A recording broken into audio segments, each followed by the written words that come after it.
This conference will now be recorded.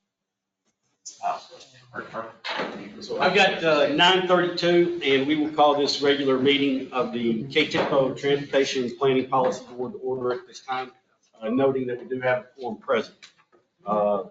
First order of business is public comment.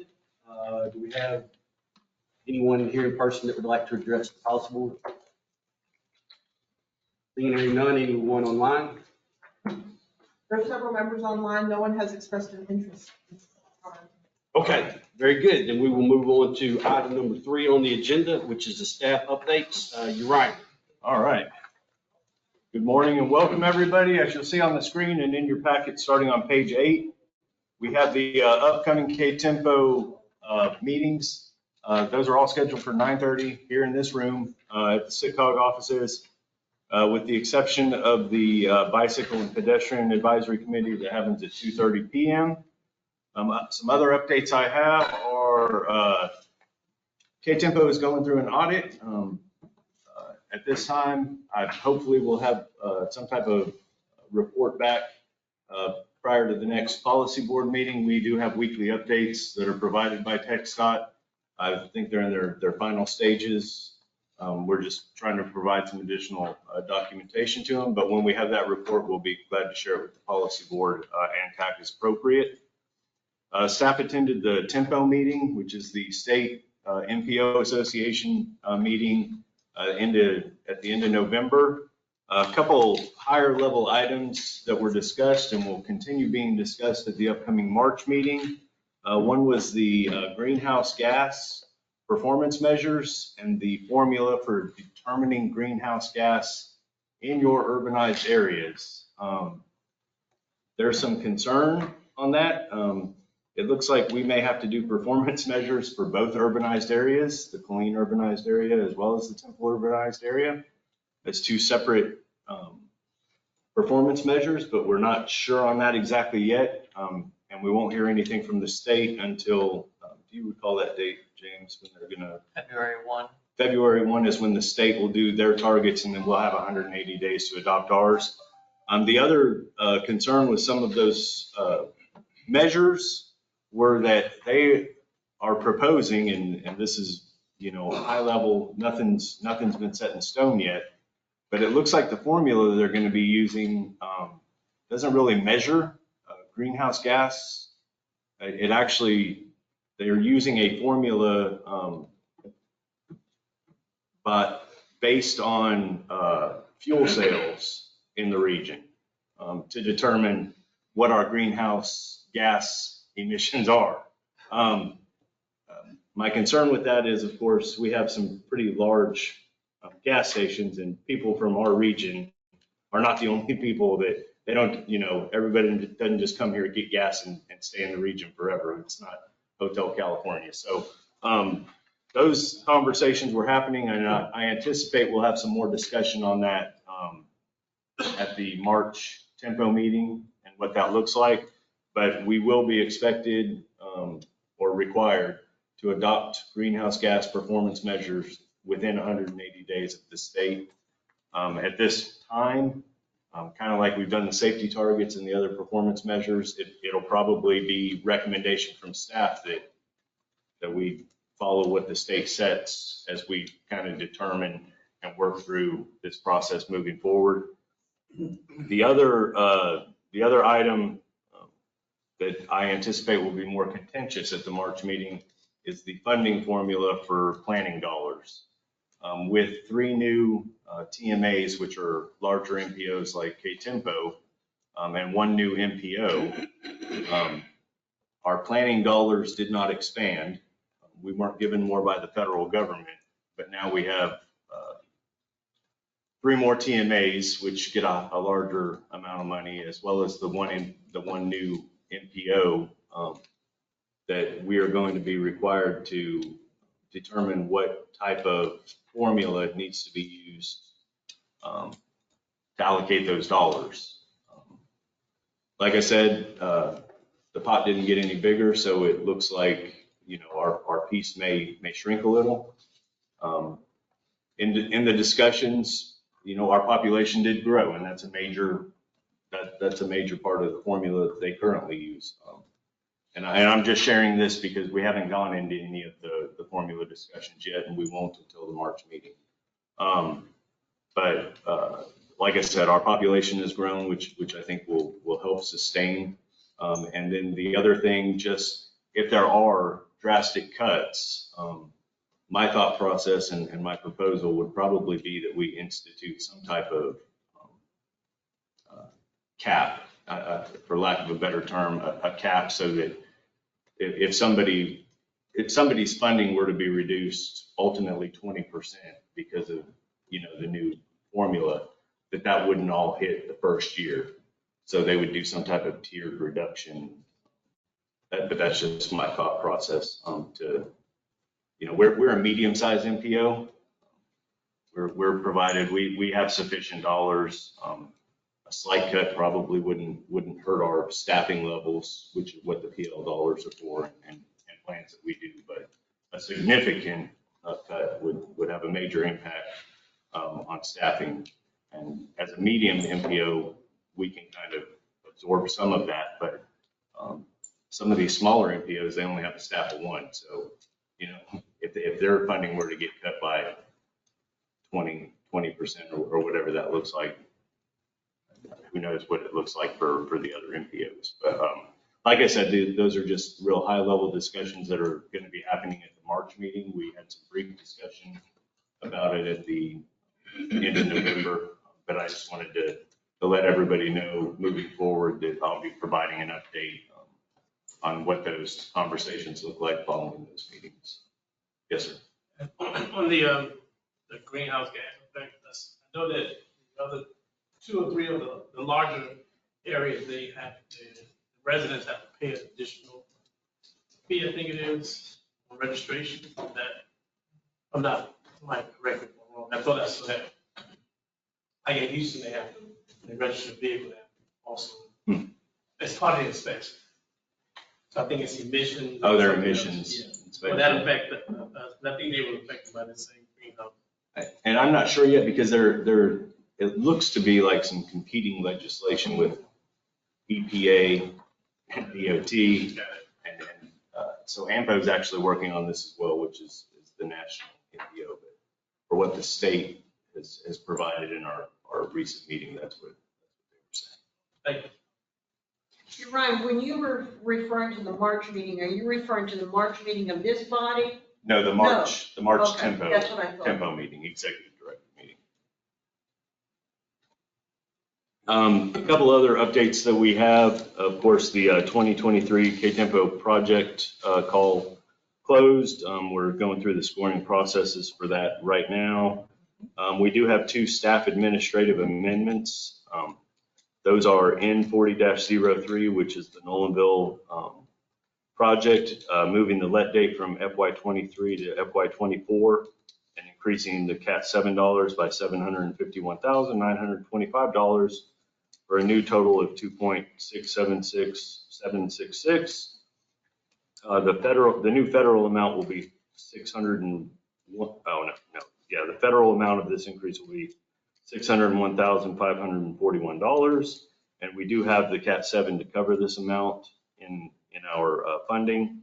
And then the other administrative amendment is C4502, SH9 interchange turnaround from westbound business 190. And that would be moving the let date from FY25 to FY24. And then the last thing I have for other updates before the air quality would be, I have 2 things. The RAISE grant, NOFO was released. If you're interested in applying for the RAISE grant, the deadline for that is February 28th. If you'd like assistance or anything, please reach out. Staff are happy to help with that grant process. The MTP steering committee, we had a lot of interest from the TAC, but I haven't received anything from policy board members. I don't recall. So if you are interested in serving on the MTP steering committee, please let me know. We have three spots for policy board and 3 spots for TAC. Once we have some names, I can submit those to the judge for appointment. I think you may have sent it, and I just may have overlooked it. And the last thing I have are the air quality readings, which were 49 parts per billion. And with that, I'm open to any questions on this staff update. You're on the greenhouse gas emissions performance measures. Was that a new requirement, or did you receive that information sometime prior to this? It had been up in the air because it was in the bipartisan infrastructure law when they passed the transportation funding portion of it. But there was a lot of federal discussion on if they were going to keep it or if they were going to do EPA. But this was the first I recall, hearing that these performance measures are coming and this is how we're going to do it. Was there a public comment period that the EPA used to determine that they're going to use fuel cells instead of Not that I'm aware of. And like I said, these are DOT performance measures, and they kind of, I'll find out about the public comment though, how best we can do that. Any other questions for the staff? Comments? All right, hearing none, Ryan, thank you. Moving on to item number 4 on the agenda, which is an action item regarding the approval of the minutes from the October 25th, 2023 special meeting. Those went out in your packet and can be viewed on pages 12 through 16. I move we approve the minutes. We've got a motion to approve the minutes and a second. Any further discussion? Hearing none, all those in favor say aye. Aye. All those opposed say no. Ayes have it, motion carries. Item number 5 on the agenda is a discussion and action item regarding resolution 2023-09, supporting the functional classification changes.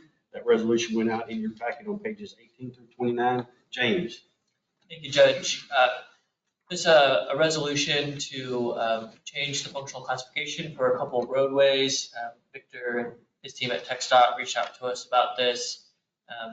When there's major construction or existing roadways are realigned or upgraded, they have to be, their functional classification has to be changed. That's a system that FHWA uses to group roads according to what kind of service they provide. So the 2 routes are Copper's Cove Bypass, which is scheduled to let next year, I think, and is being upgraded to a full design.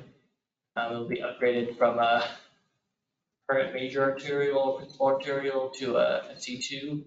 And then the Rogers Relief Route, which is currently under construction and is scheduled to finish next year, will be upgraded to a principal arterial, other functional classification. These change requests are preferred to be made prior to construction, or at least the completion of construction, which is why we're bringing these before you now. And MPO concurrence is required for projects that are in the MPO region. Like Judge said, there's a resolution in your packet, and the TAC did recommend approval of this resolution at their meeting on November 1st. The only other thing I'd like to add is the resolution in the packet has an incorrect date for passed and adopted. It should read, what is today's December date? 13th. It should read December 13th instead of November 15th. Thank you. Any questions, comments for James? If not, I would entertain a motion. Make a motion to consider to approve the resolution 2023-09 as amended discussion for supporting functional classification changes. We've got a motion to approve resolution 2023-09 as amended with the date and a second. Any further discussion?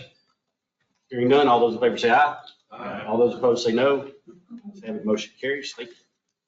Item number 6 on the agenda, again, is a discussion and action item. This is regarding 2023 Public Engagement Plan, the PEP, that can be found on page 22 of your packet. James. Thanks, Judge.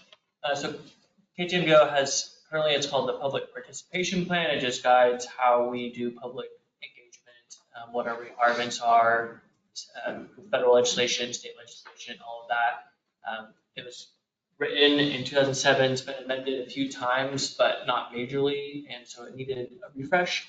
So our staff has been working over the past few months to fully update the document, make sure we have all the latest legislation in there. It was too large to include in the packet, but there was a copy sent out in an email, and just some highlights of things that are significant changes are currently we're required to have this step where we bring public involvement for initiation, public involvement for approval from TAC and policy board before we start public involvement. Sometimes that can make timelines for getting things done strained or there's compressed. And so in the new PEP, we are removing the requirement for formal approval. We'll still be bringing these documents and any public involvement we do before the TAC and board, but it will just allow staff to maybe better align with any deadlines that are coming up for amendments to the TIP and MTP primarily to make sure we're getting projects amended properly. We still would not, we would still get approval for the final amendments, but it would just allow us to start public involvement a little bit earlier before bringing it to TAC and policy board.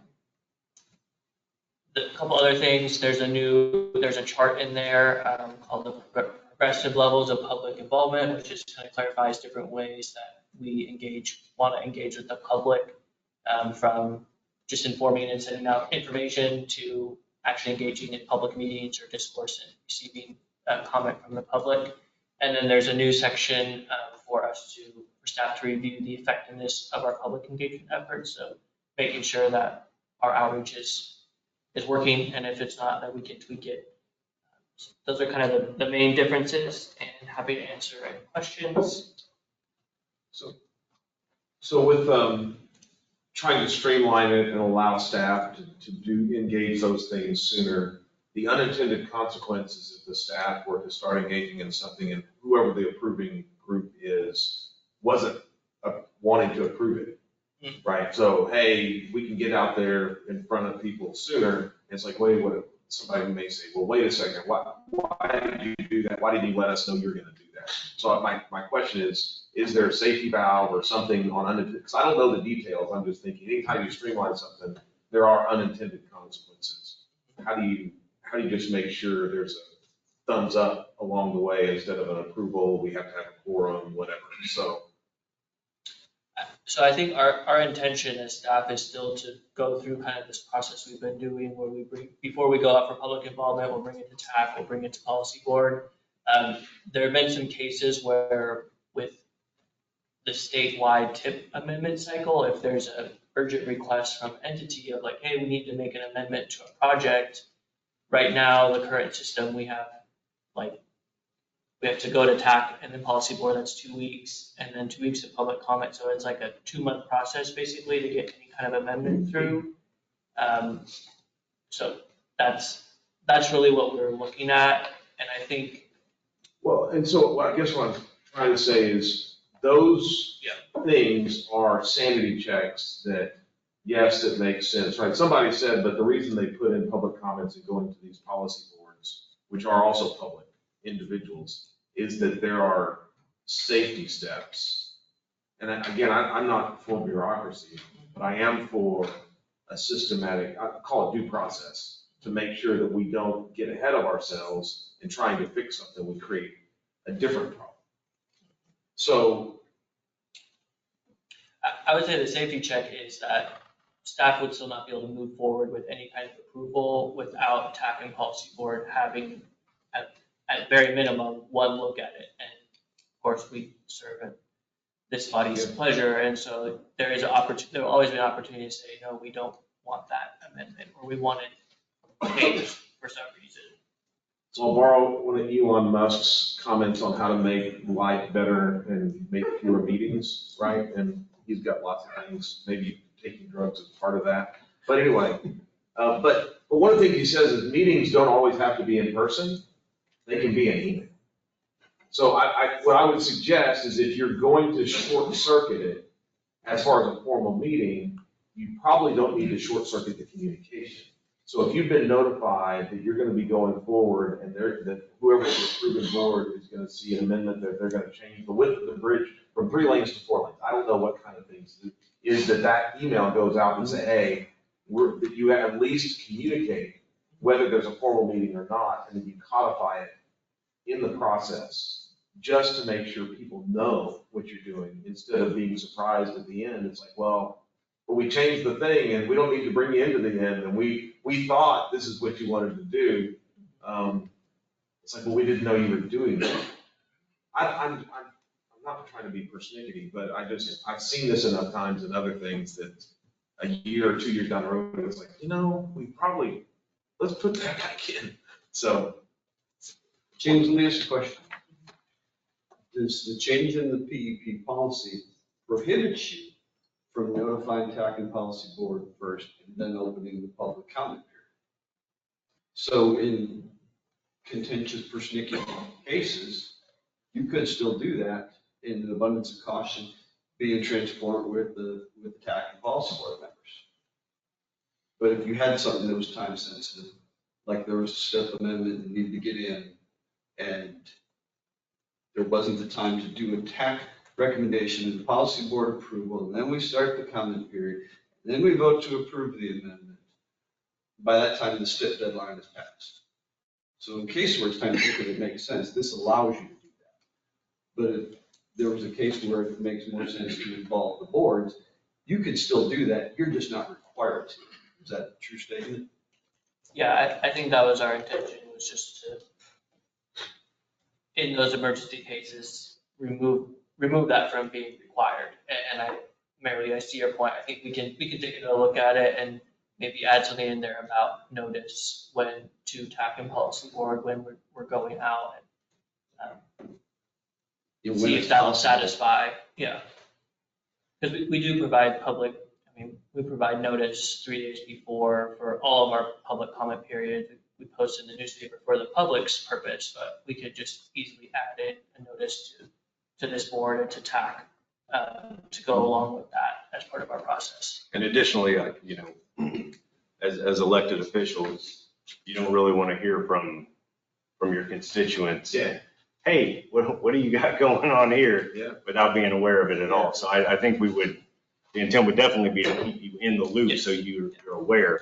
But we've run into this, numerous times in the past where public involvement is open during where the TAC meeting would need to be. And then we brief the TAC and they approve it contingent on any comments that are received in this process. And then it goes to the policy board. This kind of alleviates all that. We can back into that flow. Just to be negative about this, probably everybody in here well knows that you could give a lot of the public a year's notice on something, and there still going to be people say, I didn't know, you should have told me. It just, you can't give enough information early enough to everybody. Yeah, there's a fine line between, I'll call it administrative approval versus policy board approval. And administrative approval is really efficient. But in the wrong set of hands, you take away the safeguards, the community safeguards that were put there for a reason. And Right. so I just think that we need to balance the communications with the administrative to do things logistically efficiently, but with eyes wide open. And like James said, I get your point. This would be specifically for requirements of the plan. Anything that is required to go through this public engagement process is ultimately going to be brought to the TAC and Policy Board for approval anyways. So if there has been a misstep, the policy board still ultimately has the authority to approve or deny anything. And reverse something at that point, the policy board can, well, obviously approve or deny involves reversal. Never mind. Well, if we think about the core reason that we have public engagement is, we're informing the public of a proposed project or proposed action. So in theory, if there was enough negative feedback, from the public engagement, that would be something that I would hope this board would take into consideration before taking an action. I mean, that's the root of public engagement. Now, the reality of it is, we all know that you're lucky to get anybody to show up. I mean, regardless of how much notice we give them. So from a sense of, and I'm just talking, just take the chairperson out of it. I mean, just Roger Miller talking to you, that if there's some assurance from the staff that we're getting some type of notification that public engagement is going to be initiated based off of a condensed timeline. And I'll defer to them. I mean, a little bit of that subjective. But if we're given notice that this public engagement is going on, because I certainly don't want to be blindsided by that one constituent. I'm comfortable because ultimately it's still going to have to be looked at by the TAC, and we're still ultimately, this board is going to make that decision on whether we move forward with that action or not. So to your point, I mean, I agree with you. We don't need to just, funnel the whole thing through and not have some oversight, because then you really don't need a policy board if that's what you're doing. But I do like the idea of us having notification and within a little bit of subjective left and right limits, that staff would understand that these are the parameters that you initiate prior to us, having some involvement. Is that I'm trying to kind of put together what you're hearing and then just express kind of how I see it. Miller's 2 cents. Yeah, again, from my perspective, is if you're going to go directly to the public and not engage us in the normal meetings, is just an email to say, hey, we've got this emergency approval, we're going to the public, here's the information. Just that email is worth 2 weeks of meetings, because you're going to get an email response. It's like, ho, wait a second. I mean, or probably nobody's going to read it. Right? So at least just an easy email is probably all that would be needed. Yeah, and we can definitely do that. So we're just talking about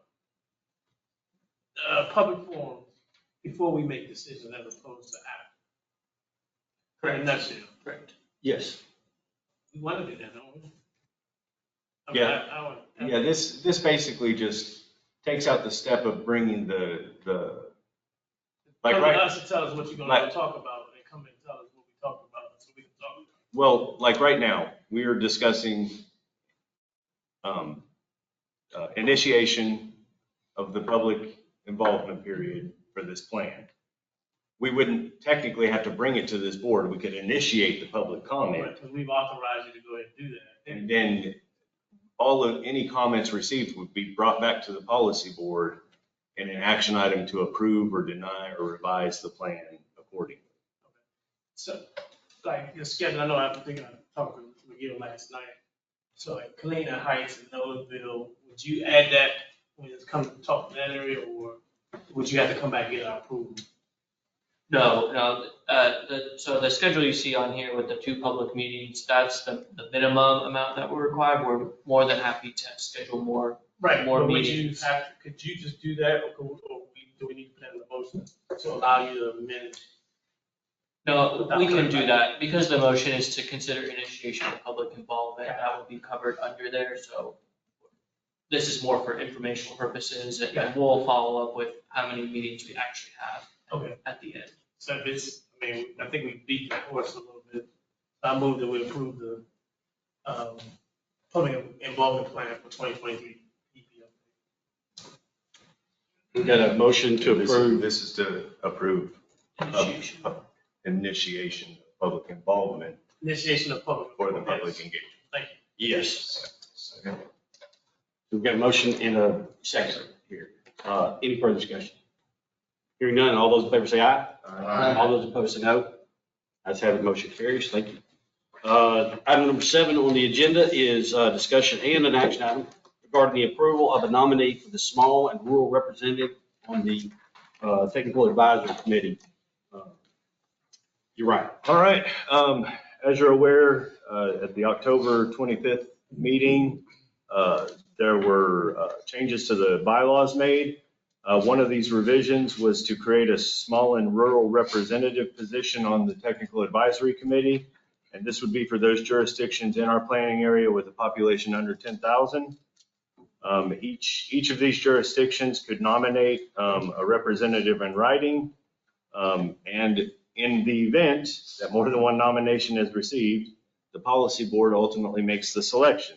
Now, that being said, we sent letters out to all of those cities and we received 5 responses. Those letters are in your packet, except for the one from Holland, which I have an email copy here if anyone would like to see it. which we did Pass that receive around. an email. So the action here, of course, would be for the policy board to discuss and consider appointment of one of these folks to serve in that position until September, at which point a new appointment would be made, because these are one-year positions. And this first one would be kind of a shortened, would serve for a shortened term, so that we can get everybody on the same annual cycle.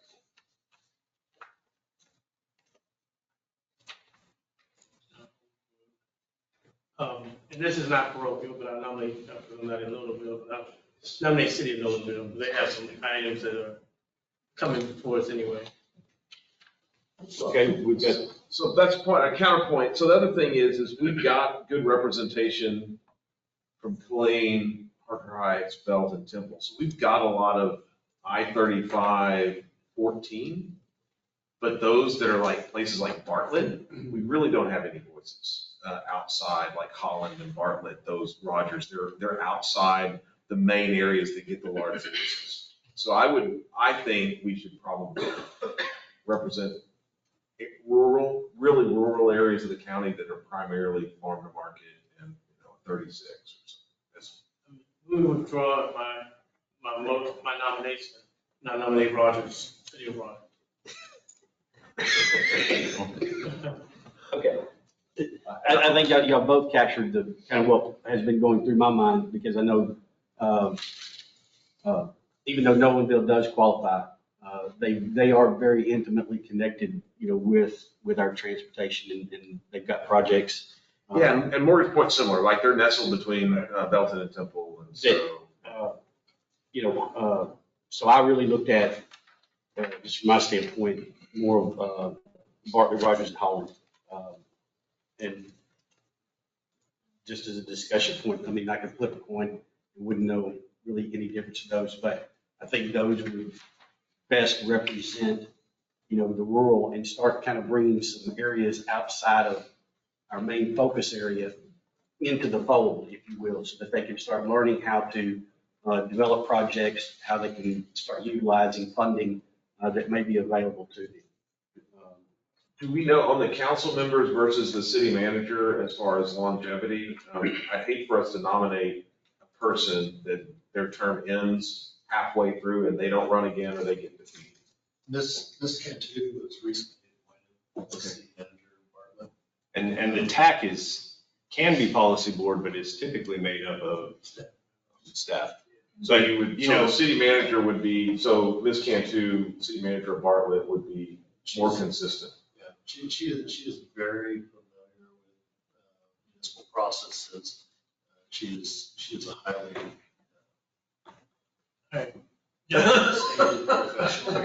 Consider the discussion, I withdraw my last nomination.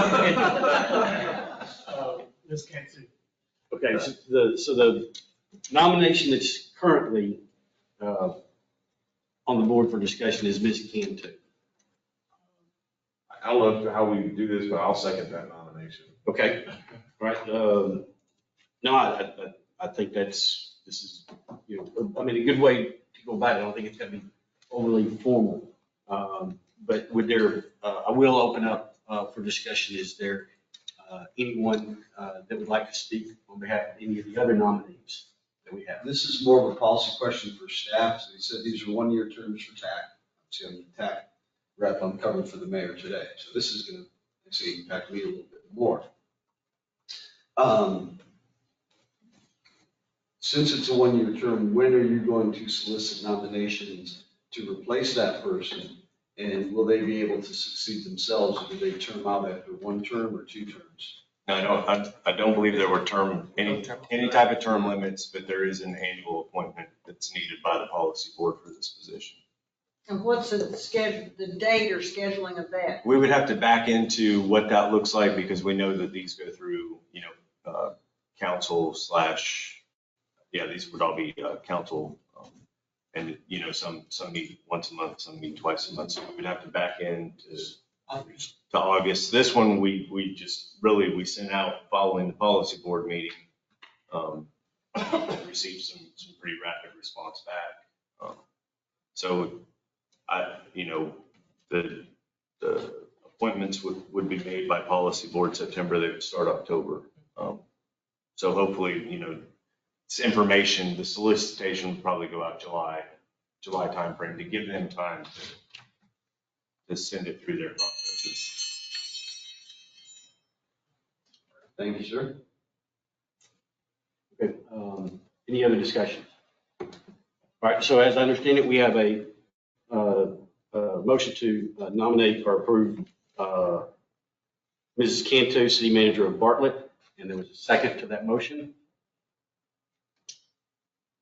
Let's call any final discussion. All right, hearing none, all those in favor say aye. Aye. All those opposed say no. Ayes have it, motion carries. We will welcome Ms. Cantu to the Technical Advisory Committee. That brings us to item number 8 on the agenda, which is discussion and action item regarding the ratification of a contract with the High Street Consulting for the 2023 KTMPO project call objective scoring. That can be found on page 30 of your packet.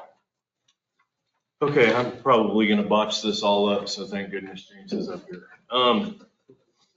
In our scoring processes, we typically consult with an outside entity to do part of that scoring. Due to we only received one response this time through our RFP process to perform this task. That response came in very inflated from what we were anticipating. So staff did negotiate down to an amount that we were comfortable with, that we had originally anticipated. So it originally came in at about $75,000 for all the work, but they were proposing to do a lot more work than we needed. So we just kind of had to dial the scope down into exactly what we needed for this, and we got it down to the $45,000. That being said, this was originally, the contract for approval was originally going to be brought before the policy board at the last meeting, but as we didn't have a quorum, we weren't able to bring that contract forward. That being said, due to time constraints and the need to get the scoring moving and all the parts working with TTI, which is Texas Transportation Institute, to get some of our data for the scoring partners, we needed to sign a contract. I did sign the contract. What I'm asking the board now is to ratify that signature of that contract to alleviate any concern for the procurement process. I'm open to any questions, comments, concerns. I will say that Uriah had reached out to me and discussed this with me, given, our kind of meeting schedules and some of the frictions that we've had. I was fully aware of this, and I can tell you that the number one question was, did it fit within the budget? And did it meet the intent of what actions that the board had taken previously? And I felt that it did. So I'm asking that this policy board, in fact, ratify the contract that Uriah has signed. Motion to approve.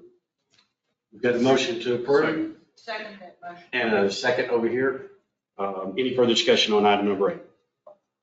Hearing none, all those in favor say aye. Aye. All those opposed say no. Ayes have it, motion carries. Thank you. Item number 9 on the agenda is a discussion item regarding a presentation from Kimley Horn on the Safer Streets and Roads for All SS4A Safety Action Plan. All right. We do have Dan Molson, who is with Kimley Horn, our consultant that's developing this plan. He's going to provide an update, answer any questions on the process, the progress we've made. And with that, I'll transfer it over to Dan. Welcome. Thank you, Ryan. Thank you, James. Good morning, everyone. My name is Dan Lawson with Kimley Horn Associates. I'm here today to provide an update on the Central Texas Roadway Safety Action Plan that we have partnered with SITCOG and KTMPO to develop for the 7-county SITCOG region, of which KTMPO is part. So the purpose of what I want to do today is provide an update on what this plan is, what the required elements will be, and then what we've been working on so far and how we would like to involve y'all as the KTMPO board in the development of this plan, and as well as the agencies that y'all are representing. At any point, if anybody has any questions, feel free to let me know. I'm happy to answer any questions that anyone has today for whatever comes up as we go through these slides. Oh. Oh boy, I may have pushed that. That was quick. All right, any questions for Dan? That's pretty good. Turn it off. I tried to push the one button, nothing happened, but I tried to push the other button, something bad happened, so I apologize, everybody. All right, let's try this again. That hit it, perfect, right button this time. So, want to provide a quick high-level overview. This is a plan that is resulting from a successful U.S. Department of Transportation Safe Streets and Roads for All grant application. I'll talk a little bit more about that grant program later.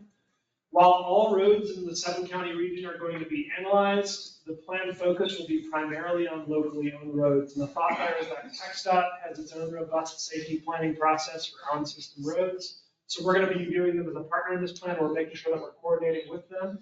But the focus for this plan will be development and identification of projects, needs, and priorities on locally owned roads. The planning process and how we've scoped it with KTMPO and SITCOG includes conceptual development of up to 6 projects for the implementation grant track of the Safe Streets and Roads for All grant program. So helping member agencies develop material for funding applications to get implementation funding through that program. And then up to 10 projects for highway safety improvement program or similar safety program funding applications. There's an in-kind contribution tracking system that's in place, and the reason for that is there's a 20% local funding match for this grant to develop this plan. We want to capture as much in-kind time from staff from across the region to count towards that local match. And finally, we want to make clear that involvement of participating entities is scalable, so we're not using the full grant amount to develop this initial plan. That way, we're able to reserve additional funding. If there's additional interest from cities or counties within the region to do additional planning activities, there's available funding left over to do that. Okay. So a bit about the Safe Streets and Roads for All grant program. It is a $5 billion grant program that was created through the Infrastructure Investment and Jobs Act, scheduled out at $1 billion per year for 5 fiscal years, 22 through 26. The SITCOG and KTMPO and Cordell County jointly submitted grant was awarded back in February 2023, and the grant amount is $1.87 million. The development of this plan is currently taking up about 50% of that award, so there's significant funding left over in case there's any additional need for planning activities. The separate track that can be used once an action plan has been developed and is in place for a region is the implementation grant track. So that grant track through this program is used for construction and program implementation. So as part of this action plan development, there may be projects or needs that are identified.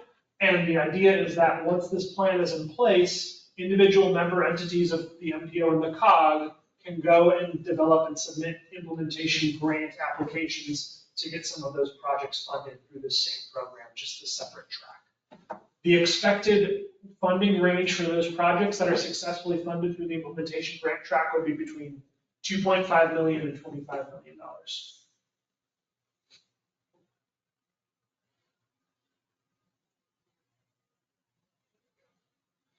So just to talk a little bit about the Kimley Horn experience working on these plans, we're working with several agencies across the country.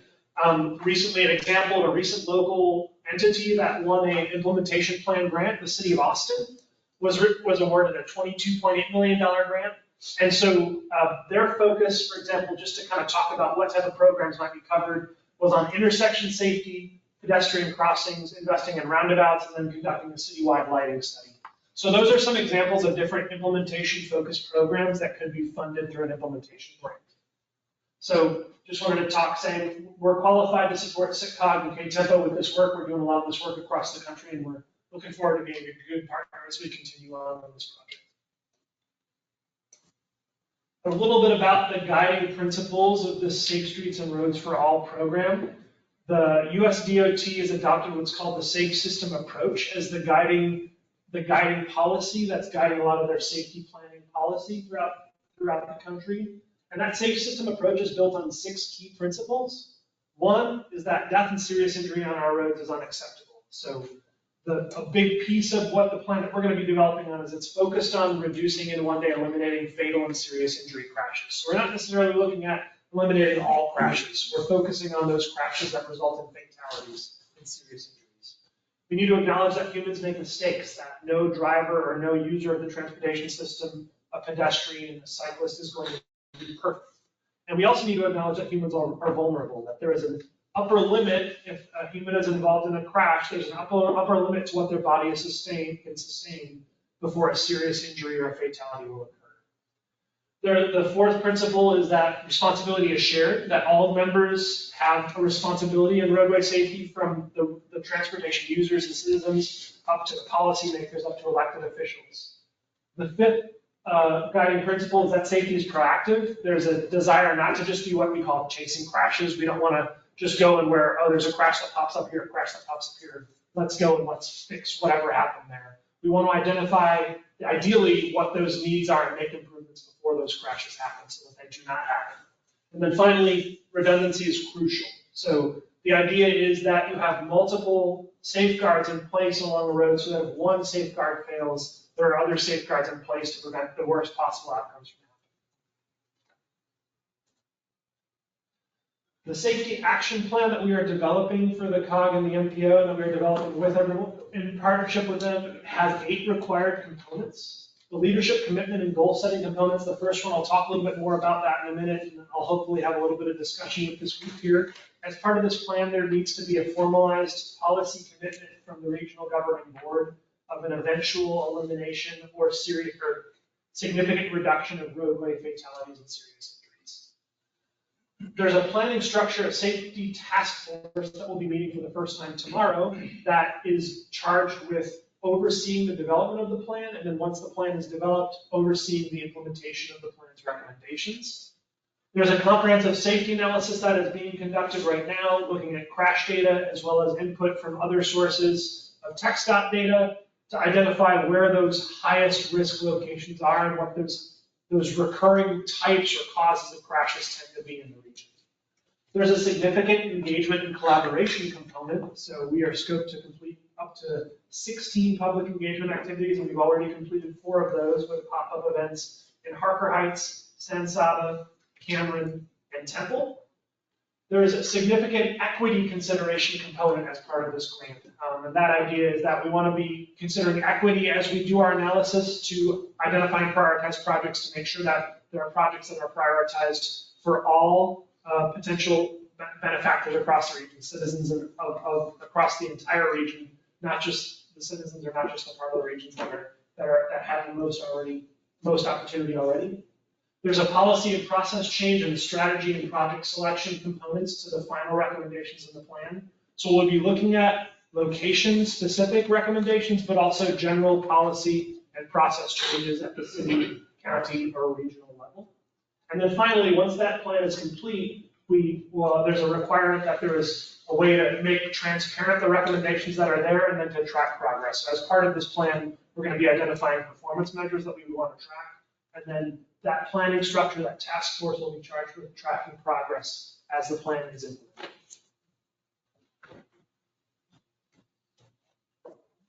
There we go. A little bit about where we are today. We received notice to proceed on this project in September. The safety data analysis is in draft and currently under review by KTMPO and SITCOG right now. As I stated, we've started our stakeholder engagement and equity analysis process. We've done 4 outreach events so far, and I've gotten really good feedback from members of the public at different holiday themed events. After talking with KTMPO and SITCOG, we made the decision to start with some pop-up events where we knew there were going to be people and we could engage with them as they were going around and shopping or at some of these other Christmas or holiday themed events. The final version of the action plan is anticipated for January 2025, and there will be several interim versions that are developed. We have received word that the federal government may be moving the SS4A application process up. And so there may be some slight changes to when we have interim versions of the plan ready, but we're looking to identify different funding program targets, whether they're SS4A or HSIP or other programs. We want to have versions of the plan ready with projects identified for those programs, before those funding programs. So it's not a certain thing anymore, depending on when the SS4A grant is released, that we'll be able to have enough time where FHWA would see a complete plan before the next year's SS4A grant applications are due. But we're talking about that more, and we can provide another update on that when we get that final schedule of what we're expecting from FHWA for the fiscal year 2024 program. So want to talk quickly about defining success and what we think that might mean for developing the safety action plan as a first step towards moving towards safer roads in Central Texas. The idea is one of the big priorities we have is we want to capture contributions and inputs of regional stakeholders from across the region. So we've been meeting with cities, counties across the 7-county area, many of the MPO member agencies we've met with already this week, and we'll be meeting with City of Belton later today, for example. We're hoping to, as part of this plan, one of the key goals is we want to set agencies up to secure implementation grant funding or other transportation safety funding by identifying the right funding opportunities for different projects that arise as needs and priorities for the member agencies of the MPO and the COG. We want to raise awareness of safety issues throughout Central Texas. So of course we want to identify projects and priorities, but a big a side effect of a lot of the public engagement that we're doing is we want to make it known to citizens from across Central Texas that we as policymakers, as decision makers, care about this, and that this is a big issue that we want to start reducing those deaths and serious injuries on the Central Texas roadways. And lastly, we want to also look at policy changes and what we call demonstration projects, that low-hanging fruit, those low-cost projects that could be easily and quickly implemented and would be anticipated to have an immediate impact. We're looking for those opportunities to fast-track those projects.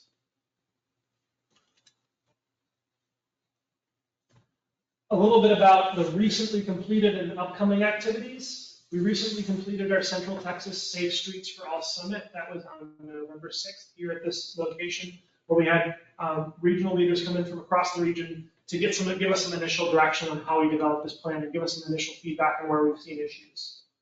We're conducting county by county and city by city leadership engagement and stakeholder meetings this month, and we've finalized our safety data analysis. If you have not had a chance to engage with us yet, please let me know. We've got additional meetings that we can set up in January, and we'd be happy to come out and sit down and talk with you and hear about what the safety needs are in your community. We've got initial public engagement events that we've conducted this month, and as I said, we have our first task force meeting tomorrow afternoon. And then in January and February, our next thing we're going to turn to is formalizing that regional policy commitment that I talked about a little bit earlier. So those leadership engagement meetings and some of those stakeholder meetings, what are we hoping to get out of them? We're really trying to gather feedback that allows that SS4A plan that we're developing for the region to reflect local priorities. So there's going to be regional priorities, but we also want to have call outs for the cities and the counties within the region and what their specific priorities are. So things that we might discuss as part of that meeting is, hey, if we've got community-specific public engagement approaches that we want to make sure, there are events that are coming up that would be good opportunities for us to have a pop-up booth. We want to hear about those. If there are local transportation safety concerns or current pressure points, recent high-profile events that have happened that we want to make sure we want to be aware of and that may represent opportunities to galvanize support around the project, we want to know about those as well. And finally, if there are potential safety projects or safety project types that are of specific interest to leadership or to staff, we want to hear about those so that we can be aware of them. As I mentioned, we're trying to capture as much local match requirement as possible through in-kind contribution of stakeholder time. So as part of that, we have a sub-consultant MRB that's charged with tracking all of the in-kind time that is being given through stakeholder meetings, through stakeholder participation, and stakeholder review of deliverables. So I just want to confirm and reiterate that we are really doing all that we can to limit the actual money fiscal contribution that will be required, and we're trying to capture as much of that in-kind time as we can so that that local match can be used with as much in-kind time as possible. Lastly, almost lastly, second to last slide here, I want to really quickly talk about some of the different funding opportunities that could come out of projects that are identified as part of this plan. Obviously, there's that Safe Streets for All implementation grant, but that is a very competitive grant, and that's for larger projects. So maybe a lot of smaller projects we identify that may not be the best path for that Safe Streets and Roads for All grant. So as part of that, we're trying to identify the right grant program that might fit the project need for these different projects, these different policy changes that we identified. Other program opportunities that could fund these identified projects and strategies include the Highway Safety Improvement Program that is currently administered through TxDOT, the Transportation Alternatives Program that's focused on bicycle and pedestrian-focused infrastructure, the Safe Routes to School program focused on improving safety for pathways for children to get to schools, the Routes program specifically in rural areas that is now requiring that 15% of funding that goes through that program has to be HSIP eligible for HSIP eligible projects, and then the STEP program through Texas for enforcement support. So targeted enforcement for different behavioral needs that arise for different children trying to enforce better driver behavior. There are programs out there to support grants for that targeted enforcement if that arises the need within individual cities or counties. Now, the last thing I wanted to bring up today, because this is something that we will be addressing in the next several months, is, as I said at the beginning of this presentation, there's this regional policy commitment that prioritizes roadway fatalities and serious injury elimination, and that is a requirement of a compliant safety action plan under this program. So if agencies want to go submit for implementation grant funding later, this needs to be part of the plan. So there are two general options for this policy commitment that a region can take, and it would be a commitment that establishes a target date for achieving zero roadway fatalities and serious injuries. So something similar to like TxDOT's Road to Zero, for example, where they have the goal of getting to zero deaths on our roadways by 2050. Or the second option would be to set a commitment that sets an ambitious percentage reduction of roadway fatalities and serious injuries by a specific date, with an eventual goal of eliminating roadway fatalities and serious injuries. So there are two different options there. And that's sort of, but the policy commitment needs to kind of fall into one of those two buckets. So I think one of the things that we'll be looking for feedback on in the next couple of months is which path as a region we might want to take and what the detail of that policy commitment might look like.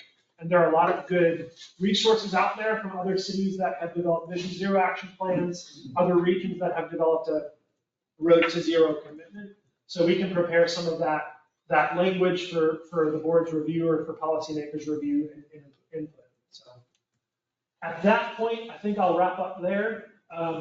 Like I said, I think what we're looking for is we're formalizing a policy commitment to eventually eliminate roadway fatalities and serious injuries, and we're going to need board support on that. If there are members of your staff that would like to serve on the SS for a task force, we're interested in hearing about who those folks are so that we can reach out to them to make sure that your agency is represented on that task force. As I said before, we're also interested in locations with safety concerns that should be analyzed as part of the plan development, or types of strategies or projects that should be considered in the plan.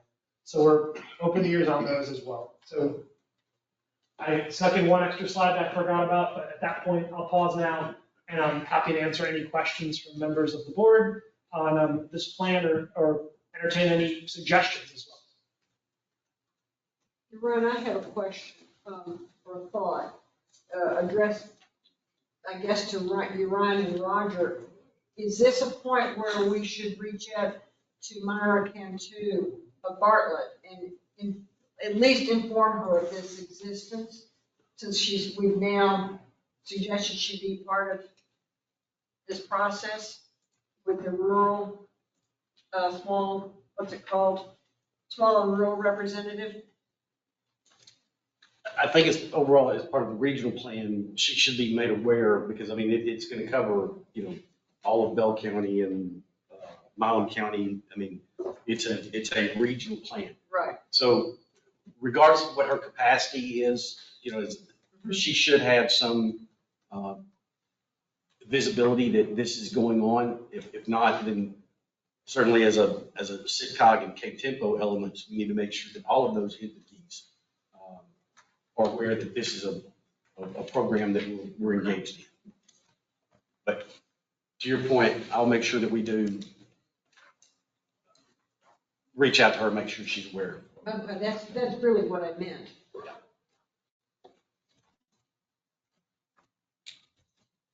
Any other questions for Dan? I did want to provide an update, and I provided it at the TAC. Just so everybody's aware, as we kick this project off, we were hoping to have 6 projects identified and able to submit in the upcoming project call or application process for the Safe Streets and Roads for All. It actually looks like they are going to expedite that process and move it up to February, the February timeframe. With that information, we have started conversations with Federal Highways to possibly amend our original agreement with them to extend our project out so that we're not rushing to try to get projects into April. What we don't want to do is throw a bunch of projects together that don't compete well. And while we understand that this may prevent us from applying for this next round of funding coming up, it gives us a better footing for the next cycle. We also had asked Federal Highways that even though we're developing a plan, because as you're all aware, we were awarded the funds in February. We didn't sign an agreement with Federal Highways until July. And then it still took some time to get the consultants on board and all of that. So it wasn't a speedy process. So I mean, saying that, I just want to make sure that we do this entire grant the best we can to provide that. And we originally thought that we were going to have, maybe even the complete plan by, say, September, October timeframe, in time for the dollars to be awarded for the next cycle. But you have to have an actual approved regional plan in place and adopted by your board prior to even submitting an application. With knowing all of that, we just feel it's probably best, for lack of a better term, to kick this out a little bit, make sure we dial ourselves back in and get the best results from this plan that we can to set our region up for success in applying for these other funds, this as well as any other funding opportunities that may arise. So next month, you'll probably see an update regarding, a request to revise our agreement with Federal Highways to extend it out until as far as we can. And then if we end sooner, we end sooner. But we're also, we have to coordinate those efforts with Coryell County because they're a subrecipient. So I'm communicating with them as well on what their possible extension, if they need one, what that may look like as well, so that we're on the same page as we go through this process to amend our agreement. Couple of quick questions on that. So you said that the plan has to be adopted to even submit. Correct. So what's the current timeline for getting this adopted? Regardless of what deadlines are, what was this goal for this plan? I can answer that if you want. Sure, so the original schedule that we had developed was that they'd gotten their grant agreement executed in July. So we began work in September, and we developed the schedule out. We were anticipating, because in 2023, applications were due in July. We were anticipating rushing to, getting a plan in place over the course of the year that would be ready to go in June, so that with the July deadline, the first, and that would be like a first version that would have basically focus on those big projects that we identified. But you're talking July 24. 24, Okay. yes. And now what's happened is we are anticipating now that the FHWA grant program for 24 is moving up, so that instead of those projects being due in July like they were in 23, they'll be due in April. And we don't think that FHWA will, just with their public engagement requirements, with their completeness requirements, even if we said we had a plan complete in April, we don't think that they would see it as being meaningfully complete. We're anticipating they'd be like, okay, what public involvement did you do? You know, it got done in 6 to 8 months, so. Understood. I just was thinking if you were thinking it was gonna get done in April and we just didn't have enough time for projects that it's. Yeah, we were originally targeting like a phased approach, these 6 big projects, and then we would adopt that plan and we would amend it accordingly for the smaller projects, but it doesn't look like that's gonna be. So, I mean, I'd say, I think there's optimism that we can have an adopted plan in time for the next year's HSIP call, which would be in September.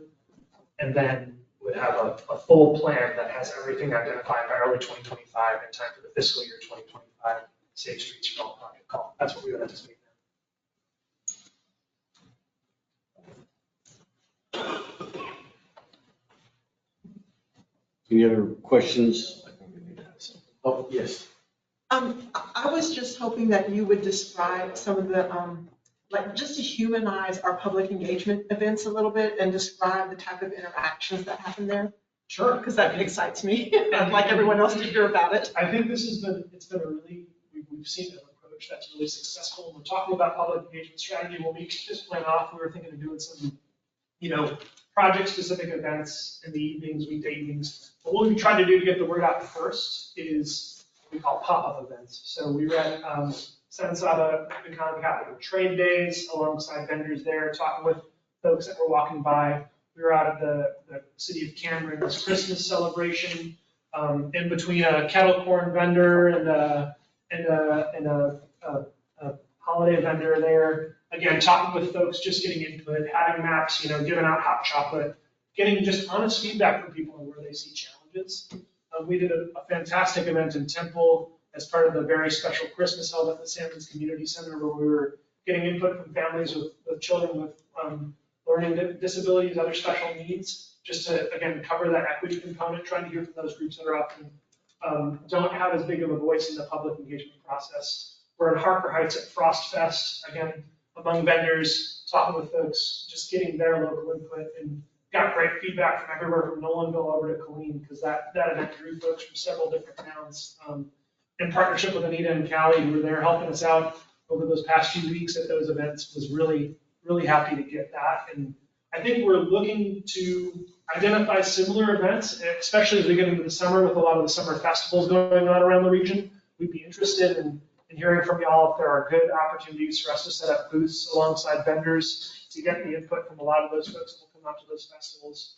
We're still entertaining the idea of doing some specific evening, like public meeting events, like that are project specific, but based on what we've seen in terms of typical turnout for those meetings versus the turnout that we're getting having booths set up at the vendor events, we're really getting a lot of really good feedback that we think may not have been quite as easily received for some of the, project specific meetings. So, Thank you. does that cover what you wanted me to get at? Yes, and I just want to add in that, like, from ages 9 to senior citizens, everyone had a story to share about roadway safety. And they're very open to what is happening in our region with this grant. Thank you. The last thing I have is the website. Yes. We have an active website for the creation of this plan. And the plan will be posted there when it's done. It's going to have, I believe, some interactive maps. Dan, correct me if I'm wrong. And then we also have, I think he's going to show these little cards for us to hand out or provide to the public. We've got them in different different locations. If you'd like some of these cards, please let us know. We're happy to share some with you so you can get them to the public. I believe, Dan, that has a link on it to provide input for the plan or just, Correct. yeah. Yeah, so there's a project website that'll be available for the entire duration of the plan.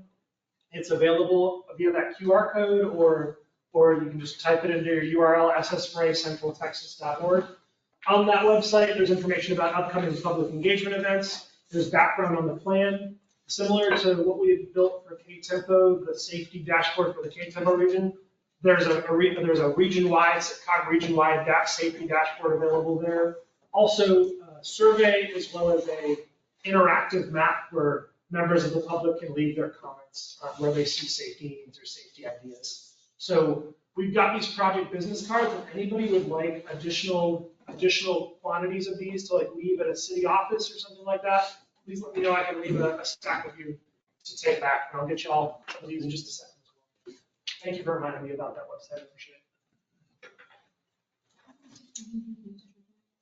it. Any other questions, comments? Thank you for the update. Thank you. That brings us to item number 10 on the agenda, which is the safety performance target setting PM1 or FY24. I'm going to turn that over to James. You're gonna have to stall because James isn't in the seat. James is not in his seat. He has disappeared. James is back. And he's safe. Are you safe? Yes, I'm safe. Okay. Thanks, Judge. All right, sticking with the safety topic. We've talked about this before, but we're performance measures we're required to set, and one of them is safety. We do it every year in February. Before I get into kind of the work we've done, I'll talk about it a little bit. There's 5 targets that we have to set for number of fatalities, the rate of fatalities, and then the same for serious injuries, and then the same for the combination of fatalities and serious injuries for non-motorized individuals. We've been working with the safety working group. We had several meetings and a lot of good discussion about how to set these, and then also just good discussion with the TAC last week. I think I mentioned this before, but we are the only MPO that we can find that is actually trying to set our own regional targets. So what staff did to start was look at what the state has been doing and try and modify that just with our own local data. And what they do is for the fatalities, they have their goal of 0 deaths by 2050. And so they have a straight line from now or from when they set that target to 2050. And if we reduce the number of deaths, like step by step down that line, what would it be? And then for serious injuries, what they do is look at the past 5 years of data and set a trend line, and their target is to reduce the amount of serious injuries by 2%. So a lot of our discussion was around, should we follow TxDOT? Do we do our own thing, just with using our local data? And during our last working group meeting, the kind of direction staff got was to do the percentage reduction for both fatalities and serious injuries. At our TAC meeting last week, there was a lot of discussion about the fatalities, and some individuals felt strongly that we should have a target of 0. So we have both of those here. I'll kind of show those graphs. Just to note, this is a discussion item only. We'll be sharing a resolution in January. If we need more time to discuss, we can bring that to February because that's when we have to adopt our targets. So if we were to do what TxDOT's doing, set a target of 0, here's kind of what our graph would look like. And each year we would just follow the line down and set the number of our target fatalities would be whatever dot that is on the line. We could also, and then there's the one for pedestrian and bike fatalities, which based on our trend line is already going down to 0. It will hit 0 by 2048. Of course, that's a small number, so there's a lot of volatility. If we tried to do a reduction based on our current trend line, you can see there's a variety of different levels showing there, from 2% all the way to 25%. And we would set our targets each year based on that line, and then I don't know if it would be every year or every couple of years, we take another look and reevaluate what the trend line is, and look at the next 5 years and adjust our targets. Same for serious injuries. And so to back up, when you say a 10% reduction, you're talking about a 10% reduction on the model going forward, not a 10% reduction over last year. Correct. So it's a 10% reduction based on the forecast for 2027. And then we've calculated what Gotcha. based on that line, Yeah. straight line, and calculate what the numbers would be each year.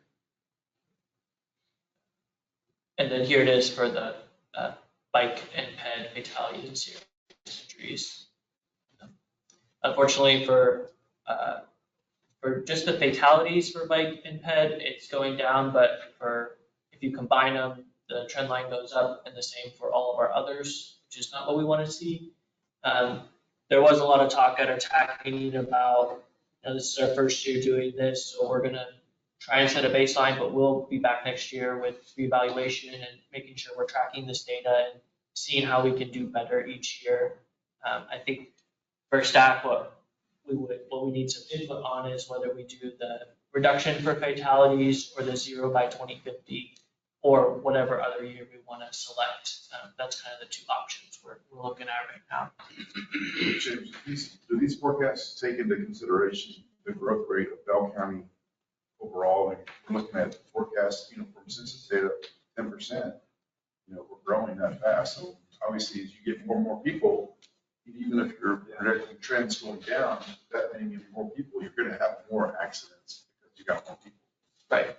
So these graphs are all looking at just the total number of fatalities, people who have died in crashes, or the total number of serious injuries. I think what there's two other, and we're not showing those because they're based on whatever we choose for the total, but the rate of fatalities per million vehicle miles traveled, that kind of takes into consideration that population growth, because you have more people, you have more vehicle miles traveled, and so that rate will reflect, it will take into account the population growth, and it should go down. If our numbers are staying steady, that rate should go down.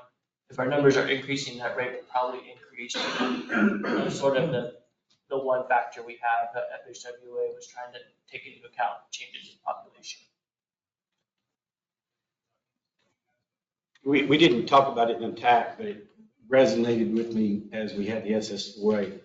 I think it's going to be important that whatever goals that we adopt for our target measures are consistent with our messaging from SS4A. I mean, we don't need to have one set of performance measure standards that we're following for SS4A and then turn around and have another that, because these are both tied to, some federal impacts, dollars that are available to us. And again, the light just kind of went off in my head when we were going through the presentation that we got, that I think we need to, again, and I'm glad, Jason, I'm glad you're here to hear that, because I think you're on that safety committee as well. I think at the TAC level, we probably need to get Kimley Horn in to, or at least to talk to the safety committee to make sure that we're coming up with a consistent metric that applies across the board. Sorry, Giller's 2 cents. Didn't mean to get off on Brett. No, and I'm glad you brought it up, and I'm trying to go back. I know you got the slides in the packet. I don't know if it's there was a statement about having a target date, or having, I think the word was an aggressive percentage goal, or excuse me, this is important, keep these terms right, that there was an aggressive target tied to a percentage rate, which is what we're talking about here, is that percentage reduction. And from the beginning, as James pointed out, we're the only NPO that would be doing this if we do it. So the first question is, do we want to do this? That's the if. So if we do, then it argues in favor of being aggressive, coming from this 4A program. So if we adopt the state's target, that's 2%. That would be us not adopting a target. We just do what we've been doing, which is supporting TxDOT, reaching the statewide goals and targets. So if we're going to do our own, and it's going to be aggressive, then we're looking at that 5%, maybe the 10% line. And the question is, what do we think is reasonably achievable? The other point I want to make, and hopefully David comes back in, because we've had some really good discussions about, what do these numbers mean? Both in reality and as far as us, if it's a performance measure, we're measuring our performance. If we're not reaching our target, what does that mean? Does that mean we failed? So then we're going to lose all the money and you're right, so we get fired? No. It means we need to keep going back to the drawing board and working on our processes. Well, not necessarily. Well, yes, but Right. we certainly don't, it doesn't necessarily mean that we failed or that we're change our goal, I guess is the word to use there. Right. I think it goes back to the SS4A slide. And maybe, could we go back to that? Is that possible? In terms of thinking about how we're making this decision. Are you talking about the two different ways to describe? No, where it says the 0 injuries are acceptable, but humans are fallible, and it's a shared responsibility. I think it's important to keep those things in mind. If we say we're going to set a 5% reduction for the accident rate and total number of fatalities, well, what if we don't meet that? Well, some of that responsibility is on the drivers. Some of it is on public education components of teaching people how to drive or keeping their head in the game and keeping their awareness, putting up, billboards, flashing warning signs saying, hey, there was an accident ahead, traffic stopped. Pay attention and be ready to brake. That's their responsibility. It's our responsibility to make sure the roadway is built as safely as it can be built. But there's other responsibilities. We may not hit that target, and it may not be our responsibility, but it's our responsibility to pay attention to what's going on. And if there is a safety hazard that we identify that can be addressed through a project, okay, then we own that piece. So I think that's part of what we need to keep in mind if we're saying we're gonna get to 0 fatalities. We might, probably won't. We might hit 0 fatalities one year. You know what's gonna happen next year? There's gonna be fatalities. We may get that number down and down and down, but there's always gonna be people out there making mistakes. And I think that's one of the key components is people are going to make mistakes. We can do everything possible that's in our control. Is the public education piece, is that in our control? Maybe a little bit. Anita's doing a great job. But she's not the only one responsible for that.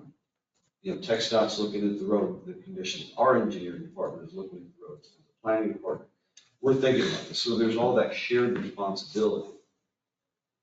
So before I lose my voice again, because it's starting to go, I think just we keep in mind, if we're setting a target, our goal is 0. That doesn't change. The target just lets us know, are we making progress towards achieving that goal or coming as close to that goal as we possibly can? Can you go forward about 4 slides? I think it's 4.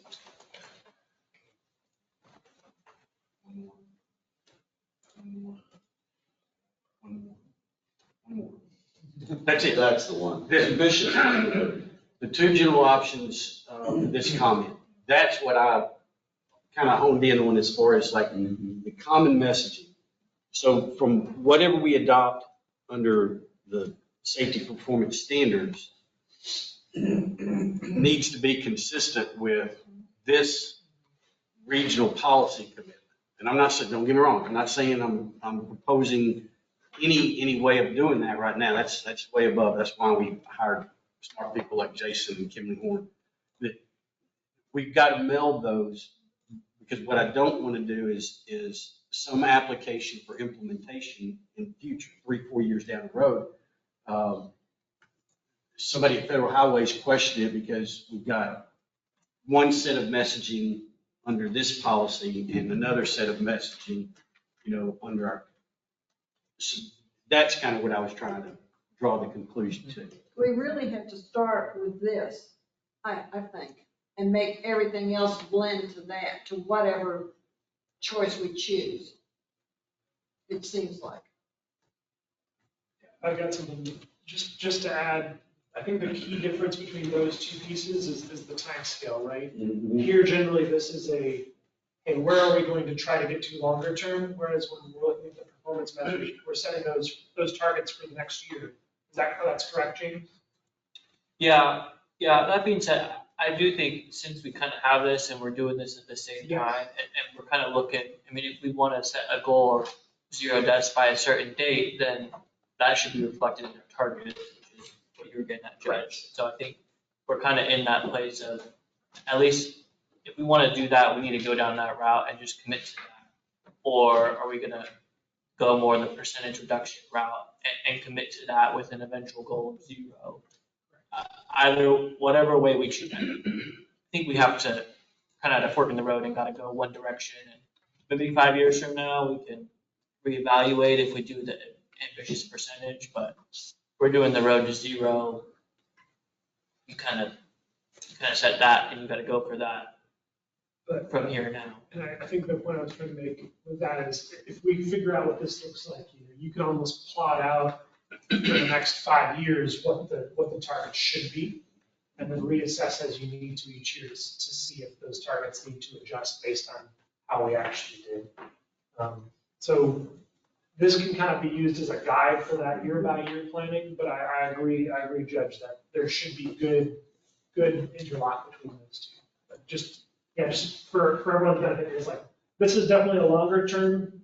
We're thinking longer term here, whereas the PM goals are shorter term. But they should still make sense with each other. So I had to step out. On your graphs, the math doesn't work unless you state your assumptions. So when you see something that says 2% reduction over time, you're assuming 2% reduction per year. But when you say 2% reduction, it's a 2% reduction after X years, which is only a very fractional percentage. So if you look at a 25% reduction on one of them, it was still like almost an increase. Like that one, it shows 25% reduction, which is barely anything. So that's not a 25% decrease from where we are. It's a 25% decrease based on an assumption on some growth model. And I think what you need to state is a percent decrease from where we are today. Because if you want to do road from 0, you just got to say where we are today. And maybe you adjust it for population. So you put a population growth and say, hey, we're at 8% fatalities per population, and just use that as population growth. But I just think that this number is misleading. And I actually agree with that completely. I looked at these charts, it says 25% reduction, or I'll go with 15% reduction. There is no reduction. It's still it's not a reduction from today, correct? And that's a good point. If you look at the tables in their packet, though, they've got that laid out.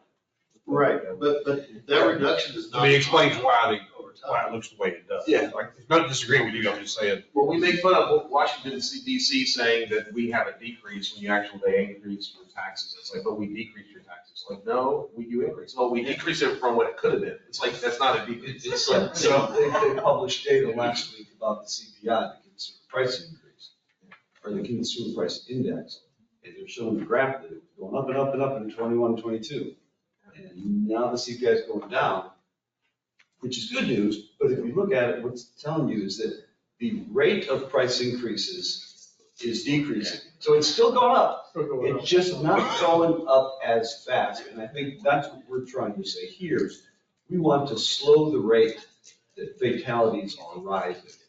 So yes, we may still have more fatalities, but we're not measuring the rate. We're not going up. I think, we need to make it clear that, well, they've got the 5.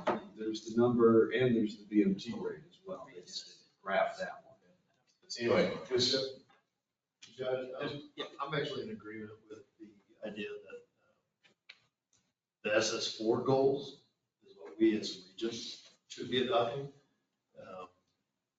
And forgive me for not remembering the discussion of why we were trying to develop our own performance measures at the time, but if the state has already done some type of regional work for us, and then we're doing additional work, I just see that we're utilizing resources on something that has already been done.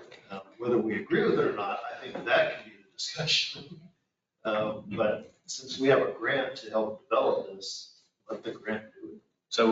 So the reason for going and us doing this regionally was there was conversation. Because when we adopt the state's performance measures, we are adopting the state as whole. There's no regional breakdown. It's the state's goal. So this was to kind of dial in. To break the state's goals into the regional, so that way we can actually measure what's happening here, instead of just, I think if we just adopted the state's goals, we're along for the ride, we're not driving anything.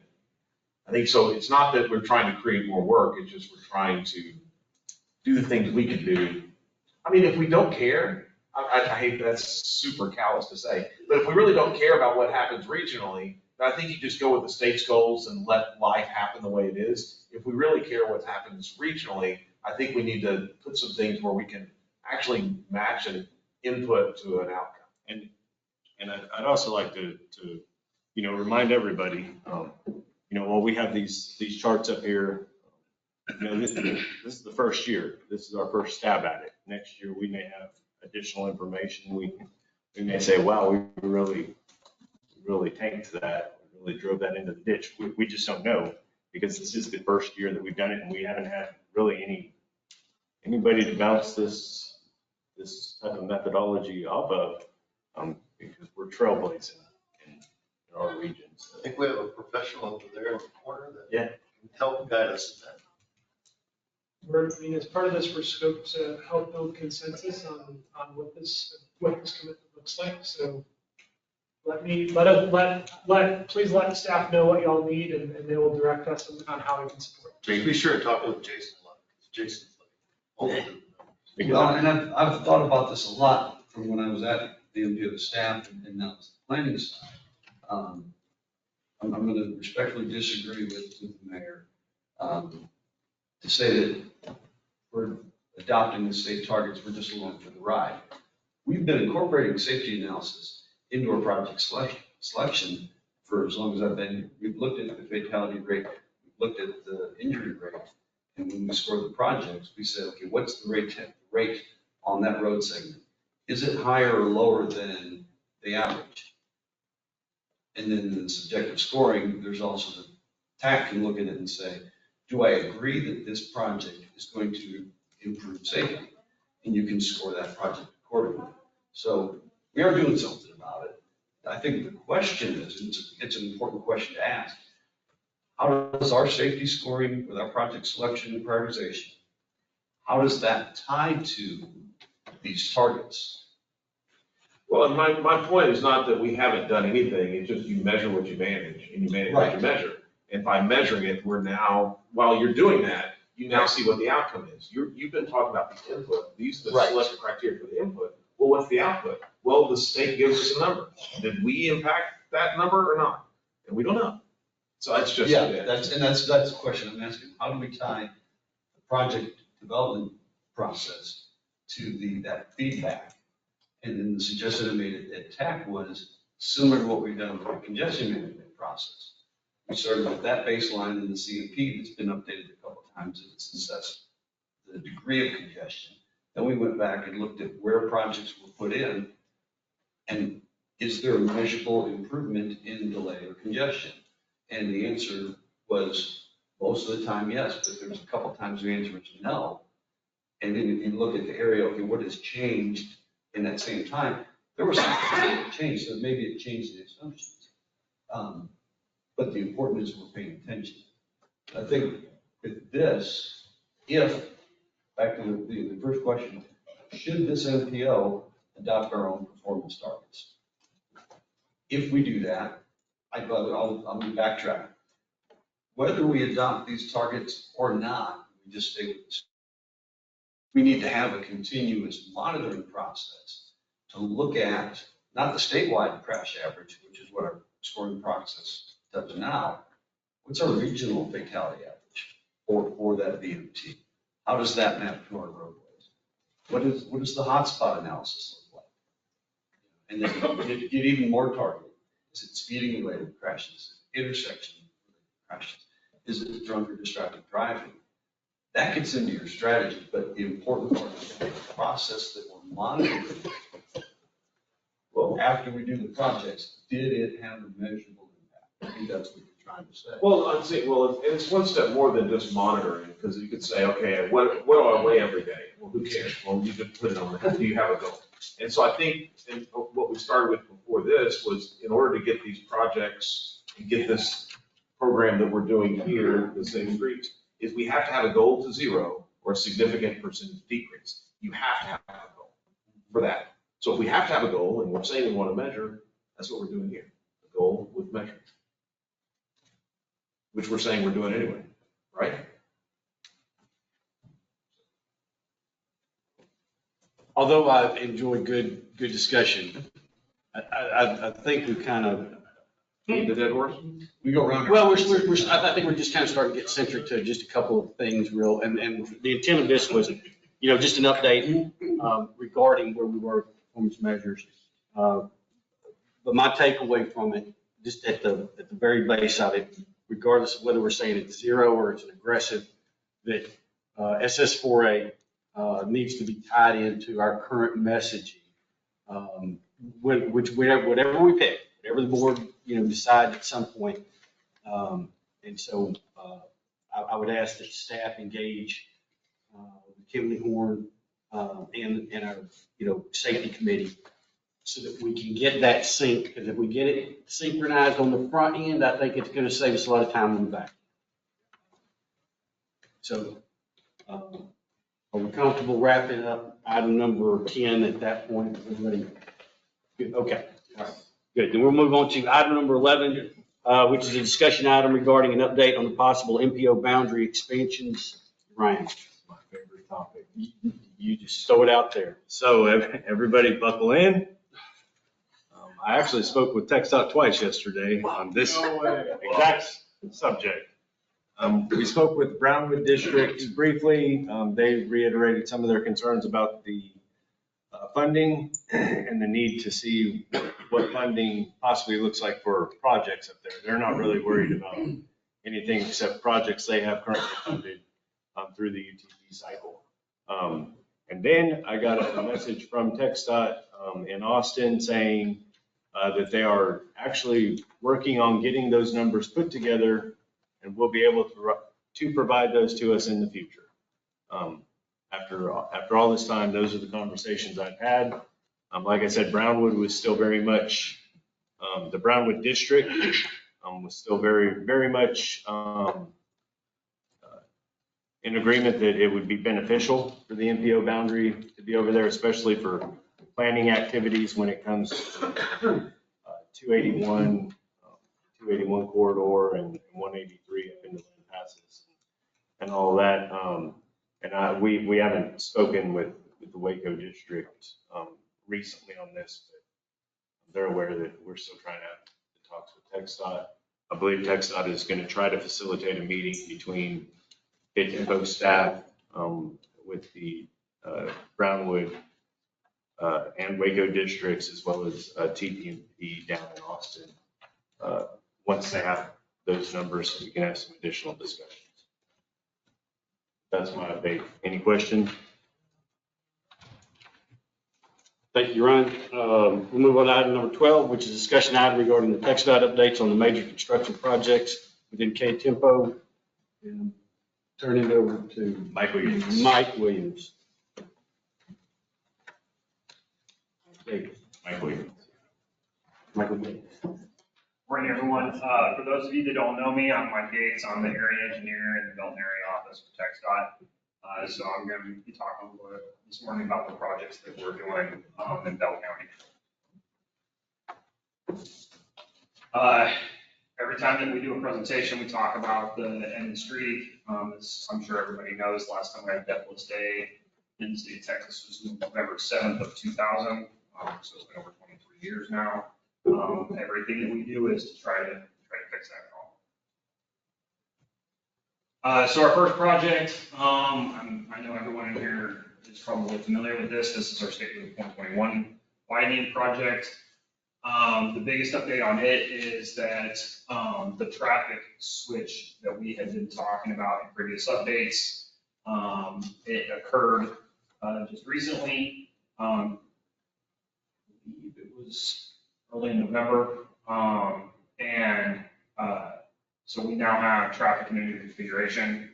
Traffic is basically running on the northbound side that we just finished constructing while we built the other half of the project. Still on schedule to complete fall of next year.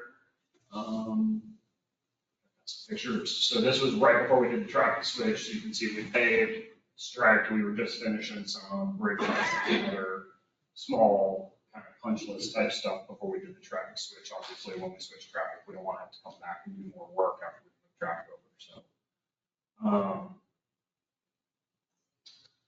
So right now, what it looks like is we've got traffic over there kind of in the cross section above. We've got traffic running on the stuff that was constructed northbound is on the left side. The stuff that was constructed in the previous phase. So now we've got traffic. We're building the other side. And we're doing that with the bridges and culvert extension and all that.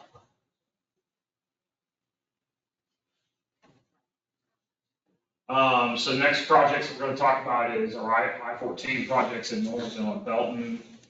Both projects are substantially complete. We will still see some very intermittent closures occasionally because we are still working with Encore to get some of our services installed. And once we get that, then we can finish tying in all our lighting, our ITS, the big message boards on the freeway and that kind of stuff. So the last update we got from Encore is that they should have all of our services finished. They said end of the year, early next year, which they they're being very general and not detailed in their answers. But our expectation is sometime early in January, they'll have the services done, and then the sub that's doing that work for our contractors can get in and finish their work. So the next project I have to talk about is our Rogers Bypass project. That project is scheduled to complete late next year. Currently, their primary work items are earthwork and bridges. This project was a project that had over 1 million yards of export from the project. And so that was by far the largest work item. We are getting to the point where they're getting pretty close to having kind of a mass X done, and they're getting into finished grading and doing some grading now. So that, I believe, was the FN 437 bridge over the new alignment. We did do a fairly significant traffic switch, which I think I talked about last time I gave an update. Traffic is still in that configuration and probably will be until we finish the main line paving on the new alignment. So, yes, ma'am. Excuse me for interrupting. When you say 1 million yards of export, you're talking about moving dirt. Yes, ma'am. You make money doing that? I don't make money. I get the. But somebody won that dirt, right? Yeah, so our contractor has agreements with property owners where they've been taken off. And so they take the dirt that has been coming off the job. So it's mostly landowners that have property fairly close to the project limit. So the picture on the left is a new retaining wall that we're building towards the east end of the project. It's actually in Milam County, where the County Road 113 interchange is being constructed. And the picture on the right was when we were doing the beam set for a fairly large bridge that we were doing over the railroad crossing.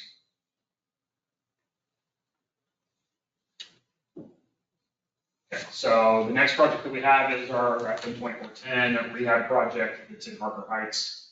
That project is moving along pretty well. They've got all the culvert extensions done, most of the driveway work done. They've actually finished most of the widening for the subgrade. We are actually working with them. The foamed asphalt rehab process is fairly temperature sensitive. And so we're actually gonna do a time suspension. They're gonna come back and start getting set back up to do the work again in February. You know, ideally after hopefully our last winter storm, that we'll probably have in February. And then they'll get started on that rehab part of the process likely in March once the temperatures start to come back. Snowing in Easton.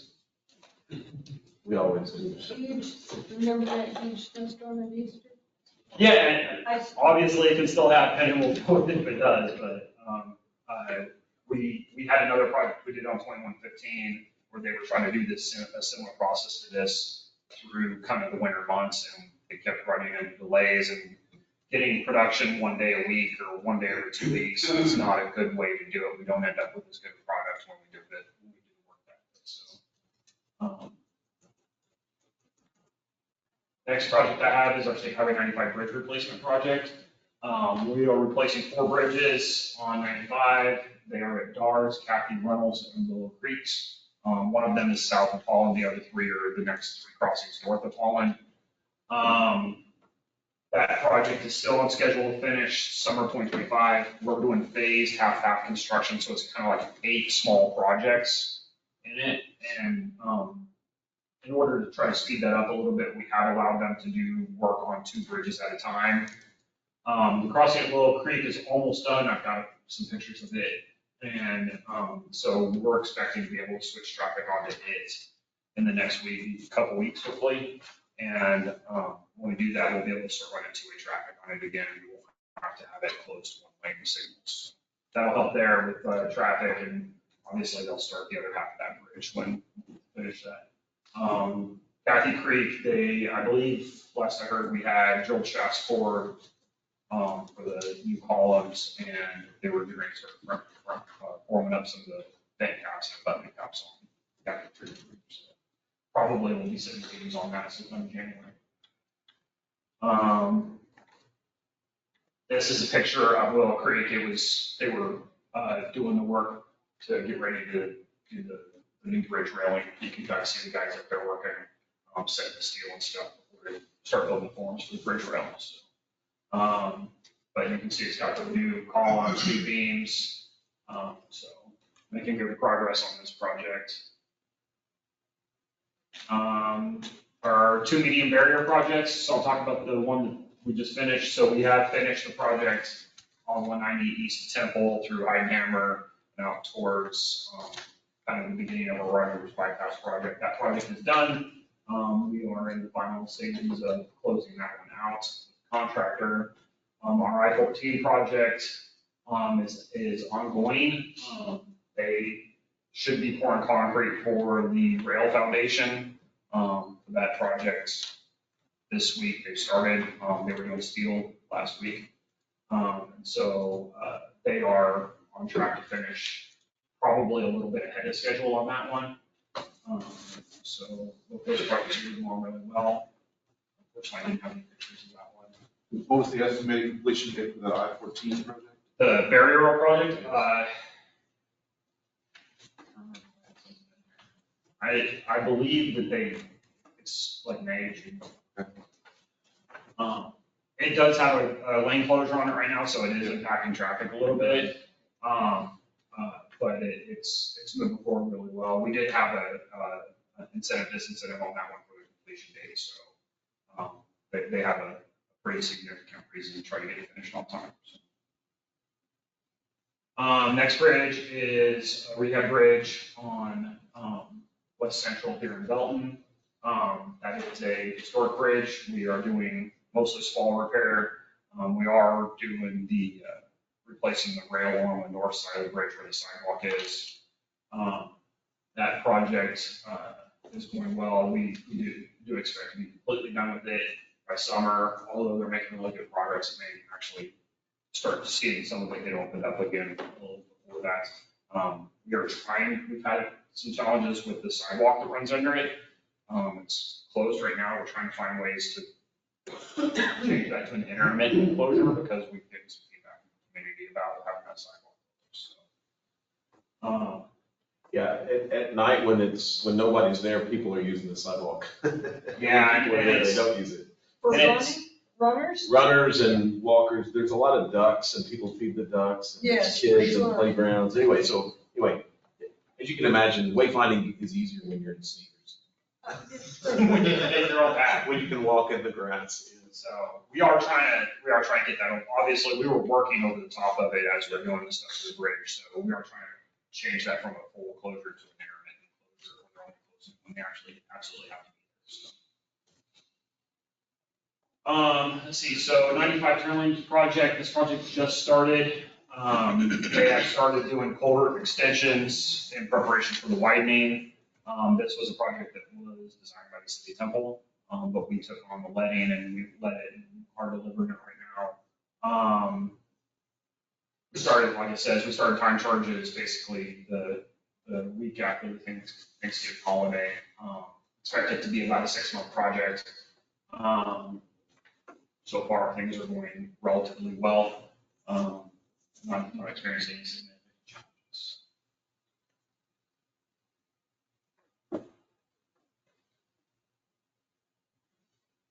Next project, we won't have seen any work on this one yet. It was just awarded. This is a mill and inlay project along State Highway 201. It's basically an extension from the project we did last year on around to State Highway 195. Awarded to Texas Materials.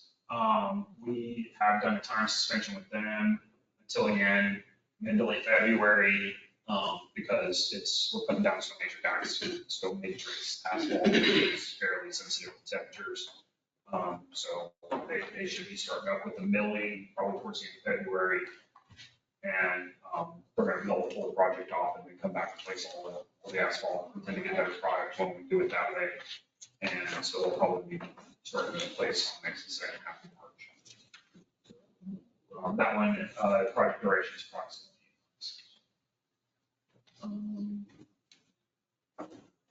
That's all I have. Does anybody have any questions? Any questions for Mike? Mr. Yates, thank you for the update. Moving on to item number 13, which is a discussion item regarding public input. James is not in his chair again. I'm here. Just clicker. Keep sneaking up on me. Yeah. We had just a few comments, all in November. And one was a safety concern out on edge of Bell County and Falls County. There's a 90-degree turn that people don't know about and drive too fast around and run into the field, I guess. Mike's aware of it. And then some comments about ADA access that have been shared and responded to. That's all we have since our last meeting in October. Great, thank you for the update, James. Item number 14, member comments. Comments from the members of the board. They would probably all talk that. Merry Christmas. Merry Christmas to one and all, which brings to item number 15. I've got 11:25 and we are adjourned. Thank you all.